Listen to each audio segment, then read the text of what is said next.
ഇന്ന് നമ്മൾ കാണുന്നത് മംഗലാപുരം സ്പെഷ്യൽ നല്ല ഹെൽത്തി ആയിട്ടുള്ളൊരു നാടൻ വിഭവമാണ്. മംഗലാപുരത്തൊക്കെ വളരെ ഫേമസ് ആണിത്. നല്ല ടേസ്റ്റാണ് ഇത് കഴിക്കാനായിട്ട്. രാവിലെ ബ്രേക്ക്ഫാസ്റ്റ് ആയിട്ടും ഡിന്നറായിട്ടൊക്കെ കഴിക്കാം. ഇതിനായിട്ട് ആദ്യം തന്നെ നമുക്ക് വേണ്ടത്, ഞാനിവിടെ 1 കിലോ കക്ക മേടിച്ച് നന്നായിട്ട് ക്ലീൻ ചെയ്തിട്ടുണ്ട്. അതിൻ്റെ ഒരു ഷെല്ല് നമ്മൾ ഇതിൽ വെക്കണം, ഒരെണ്ണം എടുത്ത് കളയണം. ഇനി ഞാനിവിടെ 1 ഗ്ലാസ് പച്ചരിയും 1 ഗ്ലാസ് പുഴുക്കലരിയും കുതിരാനിട്ടിരുന്നു. 6 മണിക്കൂർ കുതിർത്ത അരി മിക്സിയുടെ ജാറിലിട്ട് നല്ല ഫൈനായിട്ടൊന്ന് അരച്ചെടുക്കുക. അരച്ചെടുത്ത അരി നമുക്ക് കുറച്ച് വെള്ളത്തോട് കൂടി അരയ്ക്കാം. അരച്ചിട്ട് വേറെ ഒരു പാത്രത്തിലേക്ക് മാറ്റി കൊടുക്കാം. മിക്സിയുടെ ജാറൊക്കെ കഴുകി കുറച്ച് വെള്ളം കൂടെ ചേർത്ത് കൊടുത്തിട്ട് ആവശ്യത്തിനുള്ള ഉപ്പും ചേർത്തിട്ട് ഇത് നമുക്കൊന്ന് സ്റ്റൗവിൽ വെച്ചിട്ട് ഈ വെള്ളം ഒന്ന് വറ്റിച്ചെടുക്കാം. നമ്മളിപ്പോൾ കോഴിക്കട്ട ഉണ്ടയൊക്കെ ഉണ്ടാക്കാനായിട്ട് അരിയുടെ വെള്ളം വറ്റിച്ചെടുക്കുമല്ലോ, ഇത് കണ്ടോ, ഇതുപോലെ നന്നായിട്ട് പറ്റിയിട്ടുണ്ട്. ഇതിനി ആറാനായിട്ട് സൈഡിലേക്ക് മാറ്റി വയ്ക്കാം.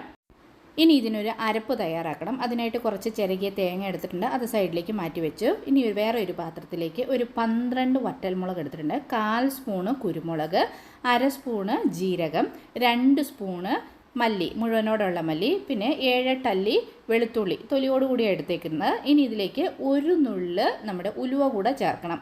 ഉലുവ കൂടെ ചേർത്തിട്ട് ഇതെല്ലാം നന്നായിട്ടൊന്ന് ഡ്രൈ ആയിട്ടൊന്ന് റോസ്റ്റ് ചെയ്തെടുത്തുകൊണ്ട് വരാം നമുക്ക്. ഇത് കണ്ടോ, ഇതുപോലെ ഞാനിപ്പോൾ ഡ്രൈ ആയിട്ട് ഇതെല്ലാം ഒന്ന് റോസ്റ്റ് ചെയ്തിട്ടുണ്ട്. ഇതിലേക്ക് നമുക്ക് ചിരകി വെച്ചിരിക്കുന്ന തേങ്ങ ചേർത്ത് കൊടുക്കാം. ഇതിലേക്ക് കുറച്ച് പുളി, വാളംപുളി ഒരു നെല്ലിക്ക സൈസിൽ, പിന്നെ ഇതിലേക്ക് മഞ്ഞൾപ്പൊടിയും കൂടി ചേർത്തിട്ട് ഇതെല്ലാം നല്ല ഫൈനായിട്ടൊന്ന് അരച്ചെടുക്കാം.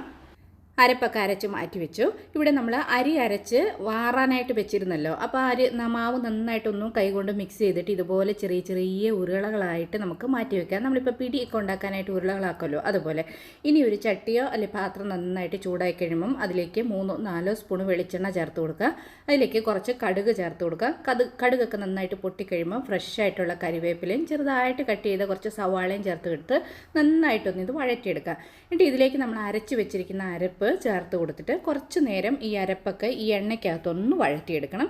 നന്നായിട്ട് അരപ്പൊക്കെ വഴണ്ടി കഴിയുമ്പോൾ നമ്മൾ മിക്സിയുടെ ജാറൊക്കെ കഴുകി ഇതിലേക്ക് വെള്ളം ചേർത്ത് കൊടുക്കണം. ഇത് കണ്ടോ, വെള്ളം ഇത്രയും മതി. നമുക്കൊരു നമ്മൾ ഉണ്ടയൊക്കെ ഉരുട്ടി വെച്ചിരിക്കുന്ന അതൊക്കെ വേഗം പാകത്തിന് വെള്ളമൊക്കെ ചേർത്ത് കൊടുത്തു. ആവശ്യത്തിനുള്ള ഉപ്പും ചേർത്തിട്ട് ഇതിനി ഇതിലേക്ക് നമ്മൾ കഴുകി ക്ലീൻ ചെയ്ത് വെച്ചിരിക്കുന്ന കക്ക ഉണ്ടല്ലോ, അത് ചേർത്ത് കൊടുക്കണം. ഇത് ഒരു ഷെല്ലോട് കൂടിയാണ് നമ്മൾ ഇതിലിട്ട് കൊടുക്കുന്നത്. ഇതിന് നല്ല അയറനാണ്. ഇപ്പോൾ മുട്ടുവേദന, കാലുവേദനയൊക്കെ ഉണ്ടെങ്കിൽ അതൊക്കെ പോകാൻ നല്ല അയറൻ കണ്ടിട്ടുണ്ട് ഇതിൽ. അപ്പോൾ അതിനൊക്കെ നല്ലതാണെന്നാണ് ഇവിടെ പറയുന്നത്. അപ്പോൾ കക്കയൊക്കെ ഇട്ട് കൊടുത്ത് നന്നായിട്ട് ഇത് തിളച്ച്, ആദ്യം ഈ കക്കയൊക്കെ നന്നായിട്ട് മൂടി വെച്ച് തിളപ്പിച്ച് വേവിക്കണം. ഇടയ്ക്കൊന്ന് ഇളക്കി കൊടുക്കണം. കക്കയൊക്കെ നന്നായിട്ട് വെന്ത് കഴിയുമ്പോൾ നമ്മൾ ഉരുട്ടി വെച്ചിരിക്കുന്ന ഉരുളകളുണ്ടല്ലോ, അരി കൊണ്ട് ഉരുട്ടി വെച്ചിരിക്കുന്നുണ്ടല്ലോ, അതെല്ലാം നമ്മൾ ഇതിലേക്ക് ഇങ്ങനെ ഇട്ട് കൊടുക്കും. നന്നായിട്ട് മൂടി വെച്ച് ഇതെല്ലാം നന്നായിട്ട് വെന്ത് കഴിയുമ്പോൾ നമ്മൾ അടിപൊളി പലഹാരം റെഡിയായി.